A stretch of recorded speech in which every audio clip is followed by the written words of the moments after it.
Hey y'all. So I'm not going to talk too much through this first fight because as I've said before, spiked armor is kind of a nothing node the way it's tuned in tier 1 right now, and while Guillotine 2099 does have the global, Reed has the Defiance tag, and so there's just not much to this, so I'm going to talk about the war behind it. This is our war against D69, which is most of the former players of ISO 8. They're shelling to get easier matchups. We all know this. Their rating is high enough this war that they shouldn't have gotten too many easy matchups, but we don't need to go into too much of that. Anyway, we definitely wanted to win this one because they are in second place right now, and it's just kind of our competitive belief that you shouldn't be able to get there by giving yourself a big advantage at the start of the season. And unfortunately, for the first time all season, we actually forgot to set bans. And it had mostly been one person taking care of it, but this was not their fault in the slightest, because it's the job of the rest of the officers to double check that stuff and back them up, right? And it slipped all of our minds. And so they had access to Torch, Ghost, Hercules, Corvus, Quake, Spider-Man 2099, all of the champions that are most commonly banned this season. And so we knew that we were fighting a significant uphill battle here, and against a very good alliance with very solid defenders. So this one was a bit stressful. Anyway, we had that first fight. Now I have Reed here. Now, normally I don't send Reed against ebb and flow nodes because they remove all of your debuffs at the start of the fight, which means that Reed can't use his pre-fights. So we didn't use any pre-fights here. The plan of attack here is just that Reed is Defiance and is a rank 4, and I am very comfortable evading Tigra's special attacks, and that's all we need. And we are just not going to knock her down at all until she throws 3 special ones so that we can lock in that passive. Because once we turn those Careful Study debuffs into a passive, it cannot be removed by the Ebb and Flow node purifying debuffs. So now that's done, and that means that we have extra combat power, and we also are hitting harder because that counts as 3 debuffs for Reed's abilities. So we go ahead and knock her down with a heavy and immediately throw the special 3. Now this is not going to hit nearly as hard as it is on other nodes where we fully ramp through all the pre-fight debuffs, but we just don't have access to those on this node, and so it's still going to give us a Fury, just not the normal huge one. Hits plenty hard, we bait out another special one. I'm comfortable with her special 2 evade, but especially given that little unfazed trigger there, I just didn't want to deal with it quite yet. But now we are being backed into the corner. Really do not love that. Gonna go ahead and knock her down with a heavy here. I assumed that was going to make her throw this special 2, because if it didn't, I knew this special 2 here, for me, was going to finish it.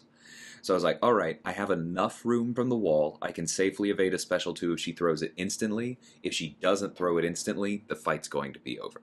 So I felt very safe with that. Then we move on to this Domino. We've seen some of these kinds of placements. They basically, aim to take out Spider-Man 2099, or sometimes if people are doing their research against us, Mr. Fantastic.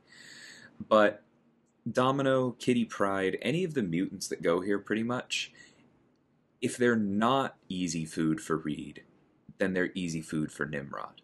Because I'm going to use an invulnerability here, but I also don't need to.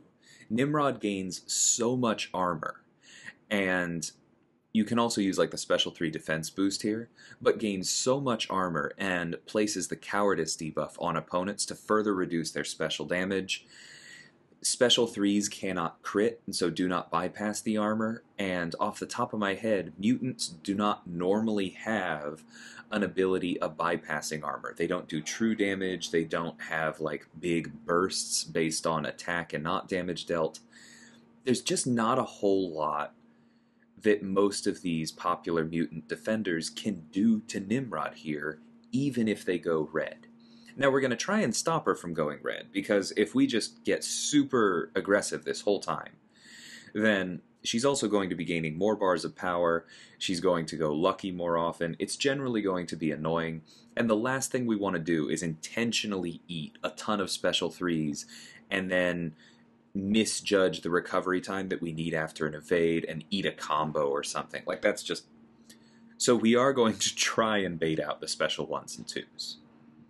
Now here I'm just biding my time until the protocol changes and we get our last charge so we can throw it and go into Eradicate. Because I'm pretty confident that I can parry enough to keep us in Eradicate, but right here I was not intending to parry there. As you can tell by the fact that I then, dashed back because I was unstoppable, I was trying to dex. And, we just had a little bit of an input issue there. Kind of annoying. We probably could have gotten through this without using any indestructible charges whatsoever, but something like that is also exactly why it was there, right? So that in case we had a little mishap, we just weren't really in danger. Now, I definitely could have just built back up to another special 2 immediately, not thrown the special 1. I'm sure it would have killed her, but I just kind of prefer to stay in this mode with Nimrod, because as I've said before, when you're at SIG 200, the Energize is so strong, you're barely giving up any power. And by placing that energy vulnerability on the opponent, you're also magnifying the damage you do with your basics. So generally, I consider that worth it. So then we have another Apocalypse on 24. Common placement for him because it can cause some problems for Doom. Not a great Spider-Man 2099 fight. Definitely not a good Mole Man fight. But as I've shown twice against rank 4s this season, it's not an issue for Reed. And this is only a rank 3 Apocalypse, so obviously I'm going to be careful, but I am not even a little bit worried about this fight. We just need to stay on top of our parries to keep our debuffs up. And, like I said last time, the most important thing is to try and make sure that we are at 8 or below, or 10 or above, when he throws the special 1. Because we want the ability to safely bait out that one unblockable hit from Bubble Shield outside of the special. So we're up to 6 already here. It's a little bit higher than I wanted, but now I'm going to back off, parry right there, parry again right here, and then I throw this, maybe not the smartest thing in the world, but I was pretty confident it wouldn't take him over the bar. Then I can dex, get the unblockable call out. Now I just need to look for another parry. We've already got him almost half down. Willpower's already reversed, ticking away. This is in very good shape.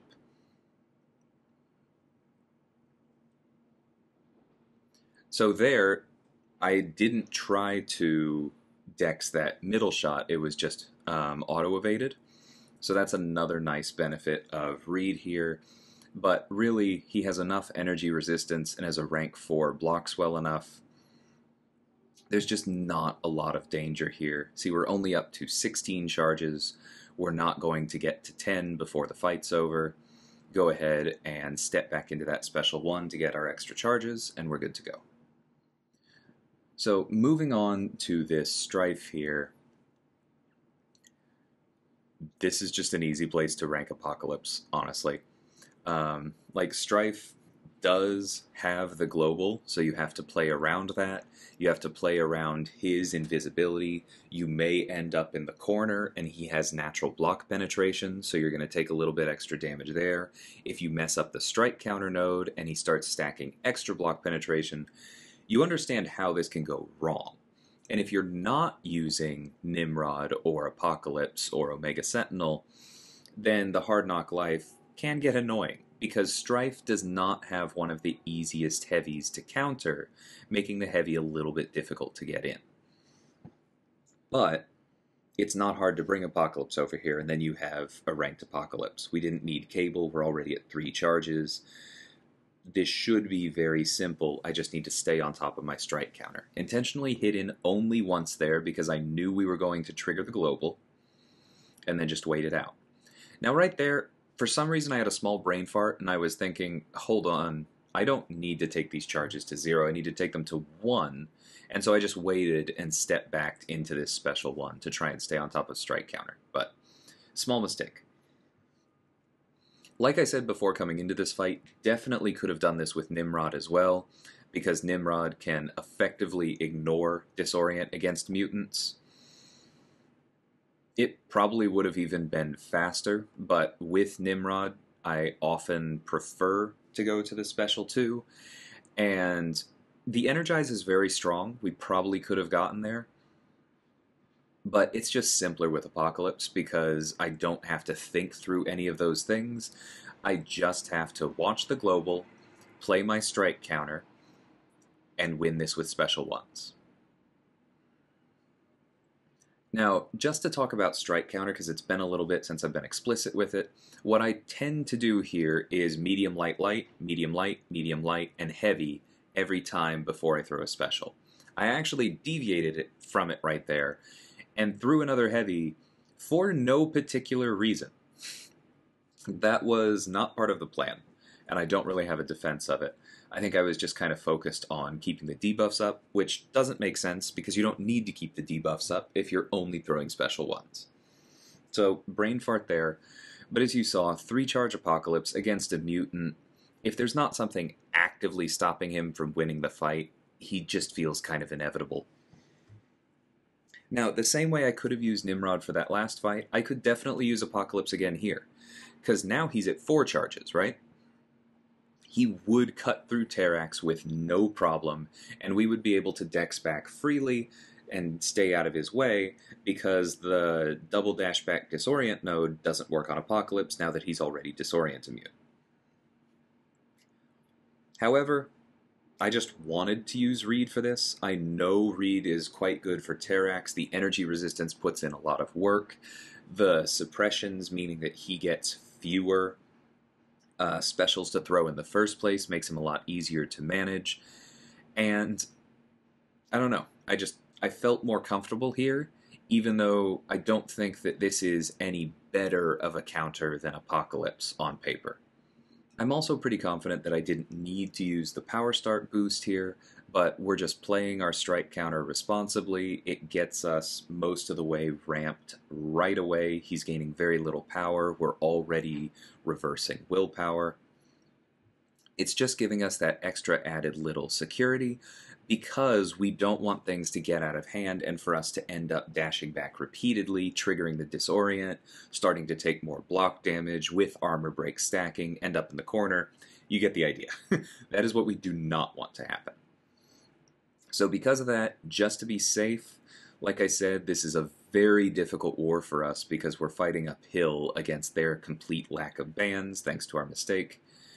Just want to be that much safe, or that much safer. You'll also notice this is something that I tend to do with Reed on strike counter. For most characters, I do the heavy as soon as I can, and then do the medium light light, medium light special. For Reed, I will often throw the medium light light and then the heavy to just space it out a little bit more relative to the special 1, because those are our 2 ways of refreshing the debuffs, those are our 2 knockdowns, and I just want to spread them out a little bit in case the opponent decides to turtle up and not play nice. Didn't really come into play here, but makes it that much easier. Also notice we did not get our Careful Study passive up. Whenever that happens, it means that we have successfully stopped the opponent from throwing too many specials, and I count using Reed as a win whenever that happens. So next up we have this Dormammu on Stunning Reflection. Reed is definitely not the ideal counter here. Massacre is. Every time. He's Defiance, he has easy access to Incinerate, he just destroys this Dormammu. But we didn't have space to path one. I looked, we have a couple ranked in the BG, was just not going to work. So instead I was like, you know what, I can head to the right, I'll just use Reed, I'll make sure I don't accidentally parry, I won't use my pre-fights because I won't be able to keep them up, and I'll just, similarly to with Tigra, allow him to build those Careful Study passives so that I hit him harder and eventually he's going to fall down. It's Dormammu, so his primary danger is completely nullified when we don't have buffs. You'll also notice that I had completely removed 20 mastery points. I just turned off the proficiencies tree for this fight, because when I was dueling for this, I'm pretty comfortable with Reed's auto-evade, but it can be very difficult to avoid parrying after those auto-evades against certain movesets. And Dormammu's moveset, with his very aggressive light attacks, is one of those. So I just turned off the entire proficiencies tree and removed my ability to parry for moments like right there. There is basically zero doubt in my mind that I would have parried him and triggered Stunning Reflection right there, no matter what else I was trying to do, if I hadn't done that. Now, Reed probably would have survived several combos against Dormammu, because again, without the degen, he's kind of a noodle. And this is the last fight with Reed. We could have gone that way, but again, very close war. At this point, when we're doing our mini-boss clears in BG3, it was 4-3 in our favor, and there were fewer than 20 fights on both sides. I think we may have even been down to the last 10 on ours. So, zero reason to take any chances. It is not that many units to reset proficiencies, and that's honestly something that I kind of recommend for this node in general. If you know that you can get by without dexterity, if you're not dealing with somebody that has very dangerous specials you need to get out of the way of, taking off parry can help. You'll also notice I was hitting into Dormammu's block a lot because I didn't want to get backed up to the wall and suddenly be dealing with heavies. That's the other thing you have to play around. As long as you can do those two things, it can really add some safety to that node. So next up, we have the boss here. Now, I went and dueled for this. We also had a Spider-Man 2099 in the field. There's no reason on paper he can't take Kitty Pryde, and obviously he has that huge damage reduction he always has against the boss. But we ultimately went with my Nimrod because I'm comfortable playing around the global. You saw it in the Stryfe fight, and everything else about this matchup is just better. Nimrod is actually very good against stun-immune mutants because you can just re-parry and gain a ton of armor ups. And it allows him to ramp very quickly and stay in Eradicate for most of the fight without too much effort. We just have to watch for the global. So there it is right there as one of our armors expired. Now we can go ham again until that timer comes back around. And then, like I said, the rest of this node is just Nimrod versus Kitty Pryde, which is a match made in heaven. Cowardice turns off her prowess entirely. We're going to get the power drain sometimes.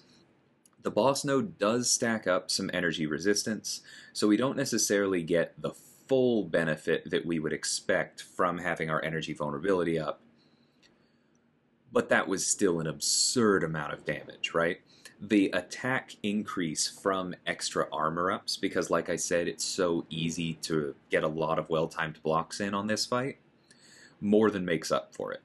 We didn't quite refresh Eradicate. I didn't nail my reparry game there, but it was clearly enough, and we take her down before the global timer comes back around and we have to worry about it again. Incredibly clean boss fight. It's just like, that is the counter, in my opinion, as long as your Nimrod player is capable of playing around that global. If you can keep your eye on that timer as well as your own, that's the way to go. So like I said, when we started our boss island clear, they had died 4 times, we had died 3 times. They were laughably ahead of us in fight time, because of course they were. They had access to as many human torches and ghosts as they wanted. For the first time all season, probably. Amazingly, that boss kill was that was our 5th to last fight on our side. We had not died yet. And then we just had some path fights left in BG1. We went over there, we were all watching it, and he just crushed it. So we did end up winning this one, knocking D69 out of the top 3, probably solidifying GT40 into the top spot for the season as well, and significantly increasing our own chances of getting into the top 10. This is one of those all-time wars for me. Like the victory against DSVG a few seasons ago at 2-3, the victory against Noon that got us top 3, and this one right now, these are my top 3 wars ever at SSx. Just everyone coming together to definitely be the underdog and still come out on top. This was awesome. I'm so proud of the Alliance for executing at this level. Yeah, enough said. This was just an absolute blast. Chat was so happy, as am I. And we have one more. If we win it, I think we end up in top 10. If we lose, we are now locked into Masters, I believe. I haven't checked the rankings, but odds are we are.